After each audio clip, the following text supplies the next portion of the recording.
Welcome to our channel. Today we how to uninstall Canva Pro, full guide step by step clearly. To begin uninstalling Canva Pro, first, open your device's settings menu. If you're using Windows, navigate to the control panel. In the control panel, select Programs and Features. Locate Canva Pro in the list of installed programs. Click on Canva Pro to highlight it. Then, click on the Uninstall button at the top of the list. Follow the prompts to complete the uninstallation process. If you're on a Mac, open Finder. In the Finder menu, select Applications. Find Canva Pro in your Applications folder. Right-click on the Canva Pro icon. Select Move to Trash from the drop-down menu. To completely uninstall, open the trash and select Empty Trash. For mobile users, on iOS, locate the Canva Pro app on your home screen. Press and hold the Canva Pro icon until the options appear. Select Remove App, then confirm by choosing Delete App. For Android users, open the app drawer and find Canva Pro. Tap and hold the app icon until a menu appears.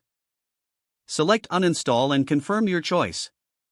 After following these steps, Canva Pro will be successfully uninstalled from your device.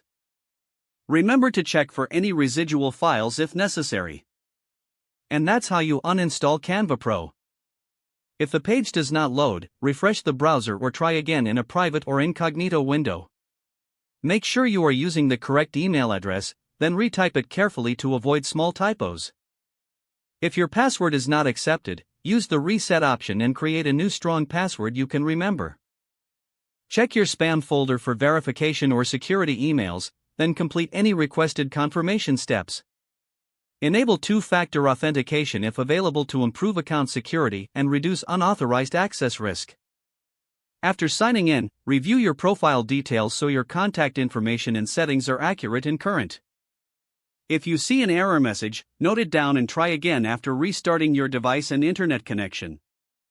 Log out when you finish, especially on shared devices, to keep your account and payment information secure. If the page does not load, refresh the browser or try again in a private or incognito window. Make sure you are using the correct email address, then retype it carefully to avoid small typos. Don't forget to like this video and subscribe to our channel for more step-by-step tech guides.